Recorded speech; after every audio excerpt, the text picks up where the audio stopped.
Hola, buenos. He cogido yo otra vez el control. Pues nada, muchas gracias. Darles las gracias a David y a Tomás. Yo creo que ha sido una presentación fenomenal. Abrimos un breve turno de ruegos y preguntas. Hemos sido asistiendo, pues somos 101 personas, ¿eh? Y yo creo bueno, pues que ha tenido un grandísimo nivel. En tu momento a ver las preguntas. Vamos a ver. Tenemos una pregunta, es para ti, David. Ahora te pasaré, es de Maite Arcos. Ahora te pasaré también no sé si Maite tendrá audio, pero nos escribe: en el caso de que queramos invertir en una oficina más productiva, ¿cuánto podría ser el tiempo de inversión? Bueno, voy a abrirle a ver a Maite si podemos darle que nos lo explique. Es que, es que pues nada, pues no podemos hablar contigo, Maite. De todas maneras, bueno, pues le paso la pregunta a David. Entiendo yo que lo que pregunta es, me dices, el retorno y la inversión. La pregunta creo que es interesante, efectivamente. Oye, yo para tomar la decisión sé qué coste incremental, pero ¿cuál es mi beneficio incremental? Es decir, si yo hago esto, ¿qué? Yo creo que el aspecto importante aquí es toma tu decisión en cuántos días de mejor calidad y más productividad vas a tener. ¿Qué ocurre? Habría que estudiarlo, pero vamos, yo no sé, no creo que la inversión fuera muy alta. En un edificio de oficinas probablemente sistemas de filtración se pueden colocar. Además, yo creo que la posibilidad de hacerlos sin grandes modificaciones es alta. Y por otro lado tienes la contrapartida de que a lo mejor en cuestión de, no sé, 3, 6 meses, no lo sé, no te podría cuantificar sin un poco más de información. Pero yo creo que lo importante es saber cuánto más cuesta y lo siguiente es a cuántos más empleados, días de absentismo, días de rotación, días de enfermedades, más luego las funciones cognitivas que hemos visto, qué beneficio va a tener. ¿De acuerdo?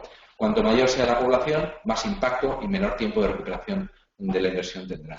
Yo, añadiendo un poco, abundando lo que dice David, yo creo que una gran oportunidad para las áreas de facility o de servicios generales en las empresas es hacer llegar a sus áreas de recursos humanos, a sus áreas de financiero, o sea, la productividad que pueden aportar. O sea, yo creo que ese es un gran reto para las áreas de servicios generales. Si ellos son capaces, o sea, además de la tarea que están desarrollando, decir, oye, mira, vamos a hacer una inversión en mejorar la oficina en estas áreas y eso nos va a generar un retorno de tanto y en tanto tiempo, pues se le va a dar muchísima más visibilidad y yo creo que son posibilidades para que sean mucho más tenidas en cuenta en la visión estratégica que se tiene la compañía, porque es que van a tomar decisiones en áreas más críticas para la compañía, que ya las están tomando en áreas muy importantes, pero yo creo que es subir un escalón.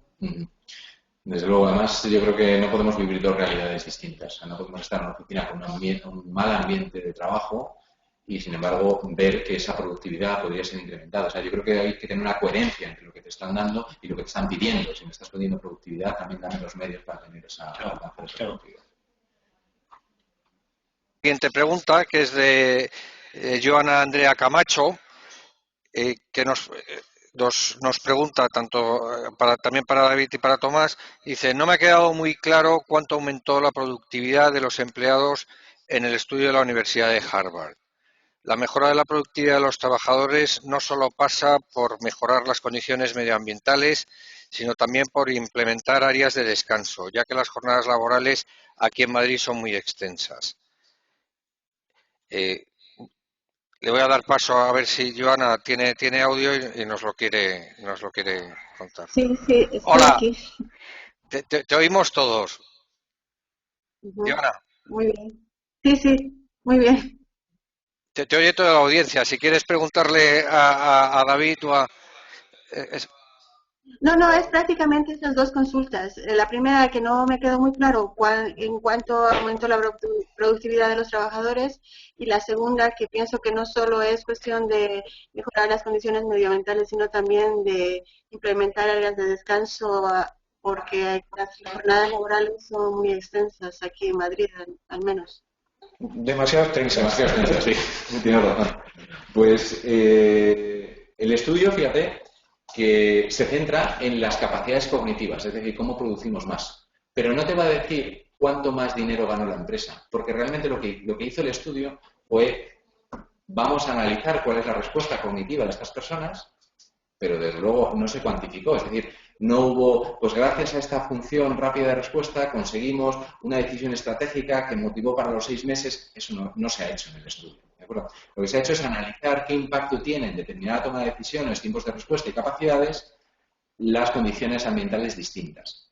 Pero no se aplicó a una situación de una empresa como tal, principalmente porque yo creo que lo que se trataba es de, vamos a ver cómo afecta. Ahora ya a futuro, pues cada uno tendrá su forma de analizarlo. Sí, un poco también, yo estoy de acuerdo contigo, o sea, la productividad laboral es un tema súper complejo de analizar, o sea, antiguamente la fórmula tradicional era decir productividad es igual a tiempo trabajado, que eso es un modelo de la economía industrial, o sea, en la economía del conocimiento, que es básicamente las empresas que estamos hablando, pues es mucho más complicado, o sea, no solamente influyen las condiciones ambientales, influye muchísimo el contenido laboral, influye muchísimo la capacidad de poder trabajar en equipo, o sea, que el layout de las oficinas pues fomente el trabajo en equipo. Hubo un estudio americano en el que casualmente pues hicieron en distintas empresas de tecnológicas en California, pues llegaron a la conclusión que muchos de los descubrimientos que luego tuvieron un impacto brutal en esas empresas tecnológicas, pues no fueron durante la jornada laboral, fueron pues tomando un café en la zona en la cafetería. O sea que realmente la productividad es un tema bastante complejo en el que las condiciones ambientales tienen un peso, pero hay muchas más cosas que tienen también mucho peso, el impacto de la tecnología, o sea, todo eso. Vale. Y lo difícil es hacer comprender eso, ¿no? A los directivos de las empresas de que... Pero se empiezan a dar cuenta, ¿eh? Se empiezan a dar cuenta. Yo te puedo decir que empresas... Yo trabajé los últimos años mucho con Google en Zurich y ellos tienen estas zonas de descanso y tienen estos comedores habilitados. Y ellos... Era curioso ver una oficina como la gente de determinados... Bueno, todo el mundo podía llevar su perro allí a la oficina y el perro estaba en la oficina. O sea, determinados aspectos que choca un poco la mentalidad.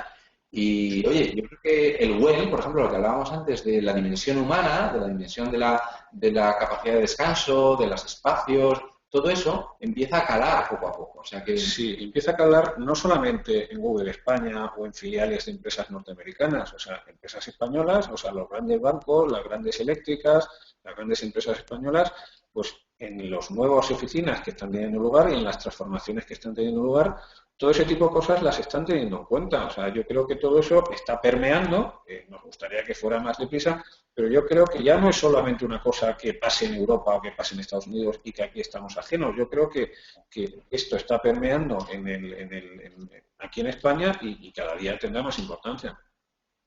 Vale, muchas gracias. Gracias por las preguntas.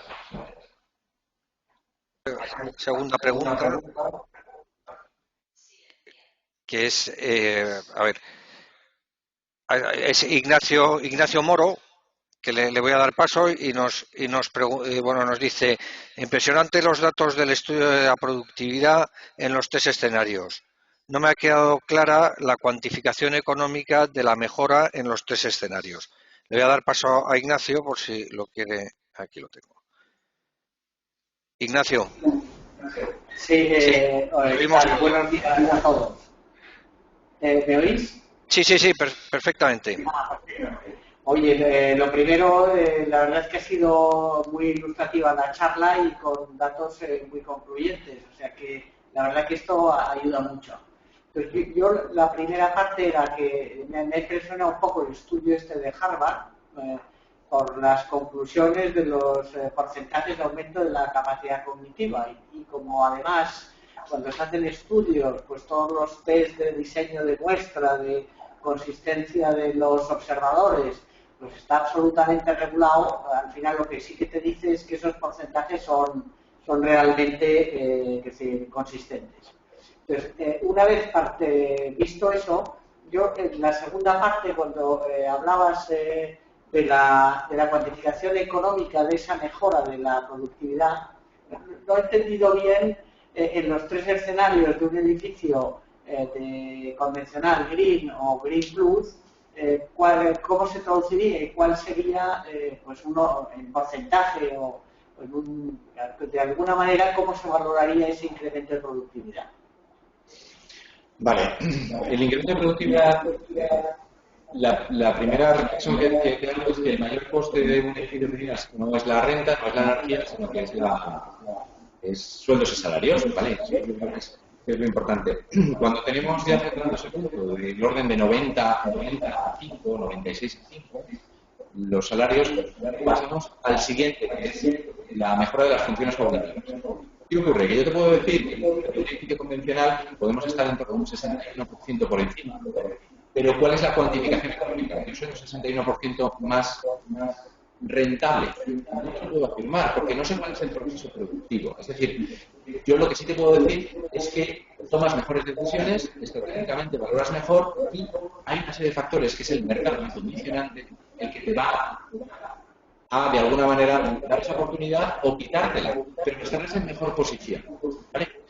La cuantificación económica no la podemos hacer, únicamente podríamos hacerla con una empresa dedicada a un servicio concreto, en un espacio de tiempo concreto, y la misma que ubicada en un edificio convencional frente a una empresa dedicada al mismo servicio, similar, sin competencia, con un espacio temporal similar, pero localizada en un espacio green. Ese momento podríamos hacerlo, ese estudio no existe. Y yo no te puedo coger y decir, extrapolo la función cognitiva al resultado empresarial. No, pero podría estar en torno al 15-20%. Con cierta seguridad, te puedo decir. Yo creo que yo creo que hay varios estudios, Ignacio. Quizá el más famoso fue uno que hizo en el 2010, que lo hizo CBRE con la Universidad de San Diego, que hicieron 500 encuestas a empresas que estaban en edificios LEED, en edificios que en Estados Unidos se llama Green Star, y luego edificios convencionales. Los Green Star son unos edificios que tienen un plus energético. Básicamente, el rango estaba entre el 9 y el 15% de mejora de productividad de esos edificios, por así decirlo, superiores frente a los homónimos convencionales. Todos los consultores JLL, diversos promotores, tienen estudios y están un poco más o menos en el rango entre el 9, el 15, el 16%, o sea, lo que puede afectar las condiciones ambientales para mejorar la productividad. Después de eso, tu pregunta. Sí, con esto perfecto, además se entiende lo que comentáis. Y luego la otra reflexión es la que decíais al principio, de que el camino por el que se va es el del edificio verde y el otro va a ser un pasa o no pasa y un activo obsoleto que se va a quedar fuera del mercado. O sea que yo creo que eso, estoy de acuerdo contigo, eso no hay punto de retorno. No hay mucho retorno. Mira, yo el mejor ejemplo para eso, también me lo pusieron y es cierto, es como la zanahoria y el palo.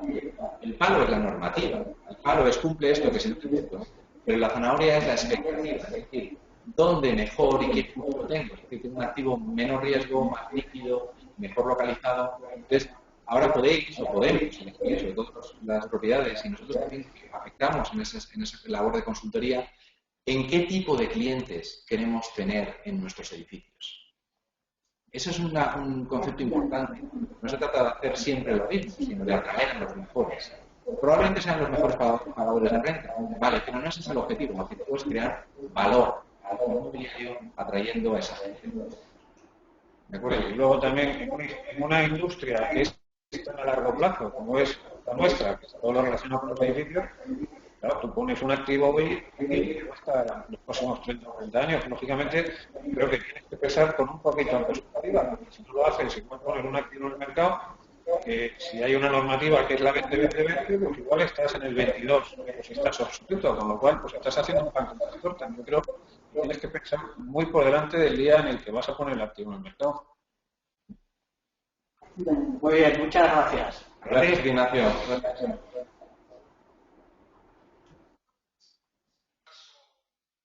A Jaime Martín, que Jaime nos ha hecho la siguiente pregunta y ahora, hola, buenos días.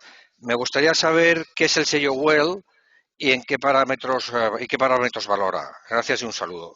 Jaime, te voy a dar paso. Energía, materiales, agua, localización, muchas cosas del inmobiliario. El WELL considera eso como un básico y va más allá. Establece áreas de descanso, alimentación saludable, el agua, deporte, acústicas, condiciones que afectan realmente al espacio interior, no a la parte de construcción y explotación o más técnico en cuanto a sino más a qué tipo de alimentación tengo, si tengo zonas de descanso, si tengo áreas de relajación, si tengo... Entonces, con eso va clasificando. Fijaros que es la misma idea detrás del concepto de sostenibilidad. Como no hay una definición única, como hay muchos aspectos que afectan, se crean unos sellos. Ahora se crea el sello WELL, ¿vale? El WELL también está con el Green Building Council Institute y, bueno, pues la verdad es que puede llegar a pasar un poco más de tiempo hasta que se consolide en España, pero ya hay tendencia o sí hay empresas que lo están pidiendo. No, en España ya hay empresas certificadas y, como decía David, yo lo que creo que es muy importante, o sea, la empresa que está detrás de la certificación, bueno, la entidad que está detrás de la certificación LEED, que es el Green Building Council o el US Green Building Council, ha llegado a un acuerdo con WELL para desarrollar la certificación WELL. Como decía David, yo creo que es el paso siguiente. En España ya hay 2 casos de certificación WELL. Tenemos otra pregunta, esta es de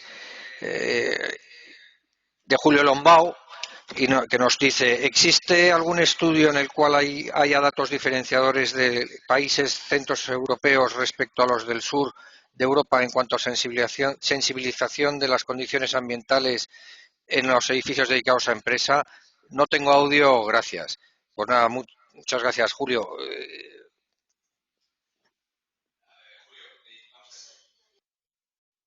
Hola, Julio, gracias por la pregunta. La verdad es que Europa, durante los últimos años yo he estado como responsable de sostenibilidad en CBRE para Europa. Me he movido mucho en distintos países y he visto ciertas velocidades de crecimiento. Es decir, velocidades de crecimiento yo las llamo a la constatación, la evidencia de cuántos proyectos o cuántos edificios tienen esto. Y eso está muy relacionado con la demanda real. ¿Qué ocurre? Que es una sensibilización. Probablemente los países de Europa más al norte tengan esa sensibilización más cultural y probablemente están no tengan esa barrera. Puede que países, sin embargo, fíjate, Italia tiene una velocidad de crecimiento en proyectos LEED muy alta, está por encima de España. En España sí hay proyectos LEED, pero es que en Italia hay más. Obedece a otra serie de razones.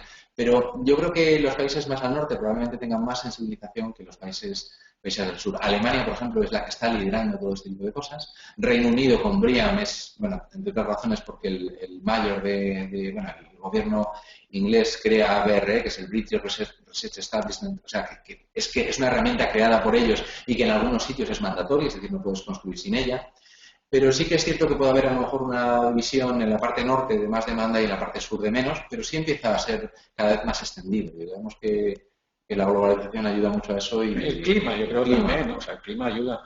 En Estados Unidos, por ejemplo, lo que ayudó muchísimo a la extensión del LEED fue el apoyo de la administración. El apoyo de la administración en 2 vías. Una serie de excepciones fiscales, aquellas empresas que también ocurre en México, aquellas empresas con un edificio LEED, pues pagaban menos impuestos, bien por IBI o bien por distintos impuestos. Entonces, eso animó mucho a la construcción. Y luego, una decisión clave es que gran parte de la administración americana, tanto a nivel federal como a nivel estatal, como los distintos condados o mismos ayuntamientos, pues decidieron que todos sus edificios se convertían en edificios LEED. Entonces, pues si eso pasara en España, lógicamente le pegaría un empujón a la demanda brutal, ¿no? Última pregunta, que es de Daniel, por un comentario de Daniel Fábregas, que nos comenta: no es una pregunta, es un comentario o reflexión. Trabajo en el primer edificio público de España con certificación LEED, pero desgraciadamente no es ninguna garantía de obtención de una calidad de aire óptima. Hay que hacer un seguimiento exhaustivo en la explotación de todos los parámetros que afectan a la calidad. No todo acaba en obtener la certificación. Y le preguntaba, dice que sí, que quiere que veamos el comentario. ¿Ya sabemos qué edificio es?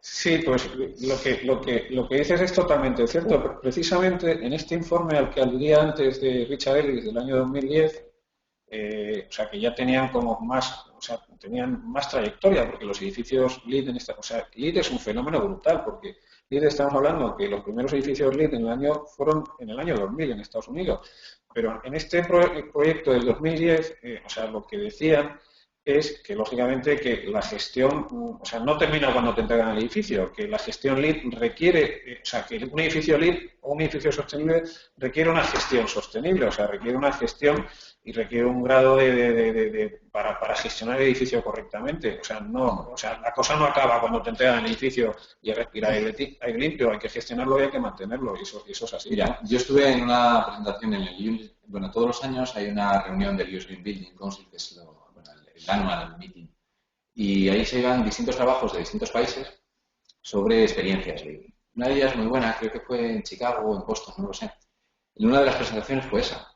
Yo me mudé a un edificio LEED que estaba certificado LEED con Ansell y, sin embargo, mis consumos de energía eran brutales. Mi calidad de aire no era muy buena y la productividad que tenía no era buena. O sea, esa fue la presentación.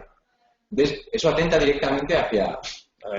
Claro. O sea, tengo un edificio que supuestamente es buenísimo, pero consume, es un despilfarrador. No es que... Bueno, no. A ver, no consume mucho, pero consumía bastante y una de las preocupaciones empezó por ahí. ¿Por qué consume tanto el edificio?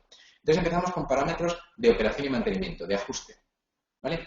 Hay una versión de LEED que es LEED para edificios existentes. Lo que hicieron fue aplicar la metodología LEED para edificios existentes y se dieron cuenta del grandísimo potencial de ahorro que tenían. Aspectos, por ejemplo, como los productos de limpieza. Los productos de limpieza tienen una influencia directa en la calidad del interior. En determinados productos de limpieza que tengan compuestos orgánicos volátiles, que tengan determinados odorizantes, eso tiene influencia directa hasta en la energía, porque yo para poder cambiar y barrer todo ese aire puedo necesitar más volumen de movimiento de aire, voy a colmatar antes los filtros y por lo tanto voy a necesitar más energía para mover esa cantidad de aire. Y es una elección llamada producto de limpieza. Es decir, que el Green Cleaning Policy o la política de productos de limpieza verde debe de estar planteada en operaciones y mantenimiento.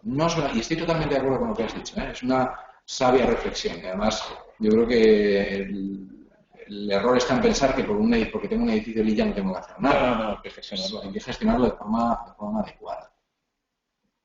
Gracias por la pregunta. Sí, nos comenta Daniel que nosotros hemos reducido casi un 30% los costes de energía sin casi inversión. Sí, claro, sí. Enhorabuena, sí, eso está muy bien, o sea que efectivamente hay muchas cosas que puedes hacer con muy poca inversión y reducir energía. O sea, partimos de un escenario donde la energía pues se cuida muy poco. En la medida que empiezas a gestionar, los ahorros son muy importantes y en muchos casos sin necesidad de una gran inversión. Pues nada, muy bien. Yo creo que ha sido un turno de ruegos, bueno, unas presentaciones muy buenas, un turno de ruegos y preguntas muy interesante y dinámico. Bueno, pues ya sin más, voy a despedir a nuestros dos ponentes, tanto a David como a Tomás, y darles las gracias. Y a todos ustedes, pues muchísimas gracias. En los próximos días, pues convocaremos a nuestro siguiente webinar, que será pues siempre con un tema relativo pues a la calidad ambiental de interiores en los edificios. Recordarles que esta sesión ha sido grabada y les enviaremos en cuanto la procesemos a lo largo del día de mañana pues el enlace para que la podáis ver. Muchísimas gracias a todos y muy buenos días.